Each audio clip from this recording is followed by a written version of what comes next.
दोस्तों फिर एक बार स्वागत करते हैं आपका हमारे यूट्यूब चैनल के अंदर। वीडियो में आगे बढ़ने से पहले मैं नए दोस्तों से कहूँगा कि चैनल को सब्सक्राइब करके लाइक और शेयर ज़रूर कर दें। आज हम बात करेंगे दोस्तों 182 सीटों में से एक बड़ी सीटों के बारे में, जिसको हम कह सकते हैं उत्तर गुजरात की विधानसभा सीटों के बारे में। उत्तर गुजरात के अंदर अगर देखा जाए तो विधानसभा सीटें आती है 32 सीटें जो है तो उत्तर गुजरात के विधानसभा क्षेत्र के अंदर आती है, जिसमें भारतीय जनता पार्टी, कांग्रेस पार्टी, आम आदमी पार्टी और दीगर दूसरी पार्टियां चुनावी मैदान में हैं। चुनावी मैदान की अगर बात की जाए तो मैं आपको बता दूं कि यहाँ पर पूरी तरह से जो है तो पूरा गुजरात वैसे तो चुनावी रंग में रंग चुका है। उत्तर गुजरात की अगर बात की जाए तो यहाँ पर जो है तो मैं आपको बता दूं कि यहाँ पर जो चुनाव होने वाले हैं अब की बार जो तो काफ़ी अलायदगी के तौर पर जो तो यहाँ पर चुनाव हो रहे हैं। सबसे अलग तरीके से जो तो विधानसभा चुनाव इस बार यहाँ पर होते हुए नज़र आ रहे हैं। दोस्तों मैं आपको बता दूं कि उत्तर गुजरात की अगर बात की जाए तो यहाँ पर पिछली दफ़ा काफ़ी अच्छा जो तो भारतीय जनता पार्टी ने अपना होल्ड बनाया था। 2017 विधानसभा चुनाव हो या फिर 2012 विधानसभा चुनाव की तरफ से देखा जाए तो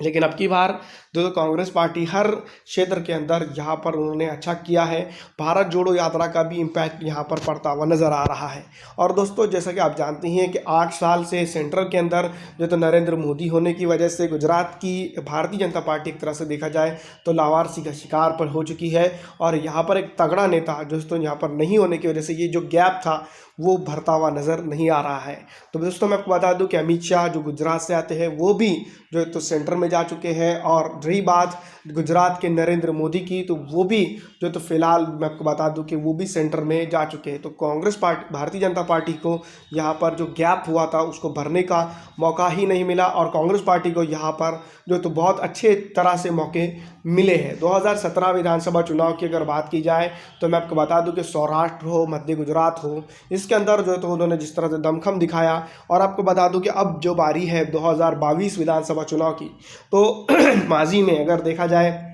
2017 के अंदर तो गुजरात में कांग्रेस पार्टी हो या भारतीय जनता पार्टी हो, पिछले 2017 से तो 2022 के ट्रैक रिकॉर्ड के अंदर जो तो भारतीय जनता पार्टी का कहीं ना कहीं यहाँ पर नाम बहुत ज़्यादा डैमेज हुआ है और उसकी छवि को जो है तो काफ़ी नुकसान जो है तो मैं आपको बता दूँ हुआ है। उत्तर गुजरात के अंदर अगर बात की जाए तो मैं आपको बता दूँ कि पूरी तरह से भारतीय जनता पार्टी हार तो नहीं रही है, लेकिन चारों खाने चित यहाँ पर अगर हो जाती है तो मैं आपको बता दूँ कि गुजरात की गद्दी के ऊपर कांग्रेस पार्टी को बैठने से कोई नहीं रोक सकता है। दोस्तों जैसा कि आप जानते ही हैं कि सौराष्ट्र के अंदर जो तो बहुत सारी सीटें भारतीय जनता पार्टी हार रही है। मध्य गुजरात के अंदर बहुत सारी सीटें हार रही है। 61 सीटें जो तो वहाँ होती है मध्य गुजरात के अंदर और सौराष्ट्र के अंदर तकरीबन 54 सीटें जो तो यहाँ आती है। अब 32 सीटों की अगर बात की जाए तो यहाँ पर मैं आपको बता दूँ कि 8 से तो 12 सीटें जो तो भारतीय जनता पार्टी के साथ जाते हुए नज़र आ रही है। ये सबसे बड़ा अलार्मिंग स्टेज है। यहाँ पर 32 सीटों में से 12 सीटें अगर कभी भारतीय जनता पार्टी निकालने में कामयाब हो जाती है तो 20 सीटें मैं आपको बता दूं कि सीधी तौर पर भारतीय जनता पार्टी हार रही है कांग्रेस पार्टी को। तो दोस्तों जिस तरह से जो लेखा जोखा और जो ज़मीनी हकीकत बनते हुए नज़र आ रही है, इसके अंदर कहीं ना कहीं गुजरात की इस स्थिति पर हम ये बात ज़रूर कह सकते हैं कि भारतीय जनता पार्टी को सीधा नुकसान जो तो कांग्रेस पार्टी की वजह से यहाँ पर हो रहा है। दूसरी बात मैं आपको बता दूं कि आम आदमी पार्टी की अगर बात की जाए तो यहाँ पर वो सीटें हासिल करने में पूरी तरह से फ्लॉप हो चुकी है। उत्तर गुजरात के अंदर मैं आपको बता दूं कि आम आदमी पार्टी एक भी सीट जो तो यहाँ पर वो हासिल नहीं कर सकती है। सीधी तौर पर अगर बात की जाए तो आम आदमी पार्टी उत्तर गुजरात के अंदर पूरी तरह से फ्लॉप हो चुकी है और यही फ्लॉप के कारण की वजह से जो तो उसको नुकसान यहाँ पर हो रहा है। दूसरी बात मैं आपको यहाँ पर सीधी तौर पे बता दूं कि भारतीय जनता पार्टी के नुकसान क्यों उठा रही है। दोस्तों मैं आपको बता दूं 8 से तो 12 सीटें यहाँ पर जो तो भारतीय जनता पार्टी इस विधानसभा चुनाव के अंदर हासिल करते हुए नज़र आ रही है। बहुत सारी चीज़ें हैं जिसके ऊपर बात की जा सकती है, जिसको लेकर जो तो भारतीय जनता पार्टी को इन जगहों पर जो तो नुकसान सीधी तौर पर हो रहा है। भारतीय जनता पार्टी उत्तर गुजरात के अंदर मैं आपको बता दूं कि ये उत्तर गुजराती जो आते हैं इनके लिए जो है तो मैं आपको बता दूं कि सबसे इम्पॉर्टेंट चीज़ होती है जो कच्छ से राजस्थान के बॉर्डर की तरफ से ये जो एरिया रखे हैं तो यहाँ पर रोज़गारी का मसला है और पानी के पीने का प्रॉब्लम्स है। और दूसरे दोस्तों मैं आपको बता दूं कि इनको जो है तो जो बारखान बनते हैं, जो धूल मिट्टी आती है उसकी वजह से जो पलायन करने का जो हो रहा है, कंटिन्यूसली डिक्लाइन क्षेत्र होते जा रहा है कि पब्लिक जो है तो अपनी ज़मीन छोड़कर दूसरी तरफ जो तो शिफ्ट होते वे लगातार होते चले जा रही है। तो यही वजह है कि यहाँ पर जो तो ये चीज़ें हो रही है। और डेवलपमेंट के मामले में अगर बात की जाए तो वहीं अगर बात करें राजस्थान के कुछ एरियाज से, तो और जैसे मैं आपको बता दूं कि पाकिस्तान के क्षेत्र की तरफ से जो दलदली पानी आता है, जब दलदल बनती है तो इन जगहों पर जो है तो जितना विकास करना चाहिए था उतना विकास संभव नहीं हो पाता है। कच्छ का एरिया है और बहुत सारे ऐसे एरियाज है जिसकी वजह से जो यहाँ पर जो है तो मैं आपको बता दूं नुकसान सीधी तौर पर जो जनता को हो रहा है। और पिछले कई दशकों से, यानी कि मैं आपको बता दूं कि 3-4 दशकों से यहाँ पर की जनता की यही शिकायत रही है कि यहाँ पर जो तो सरकार जितना डेवलपमेंट की अगर बात की जाए तो वो नाम मात्र यहाँ पर हो रहा है। तो ये सब चीज़ें हैं जो 32 सीटों के ऊपर अब की बार जो तो पिछली दफ़ा अगर बात की जाए तो कांग्रेस पार्टी को बहुत कम सीटें यहाँ की जनता ने दी थी, लेकिन अब की बार कुछ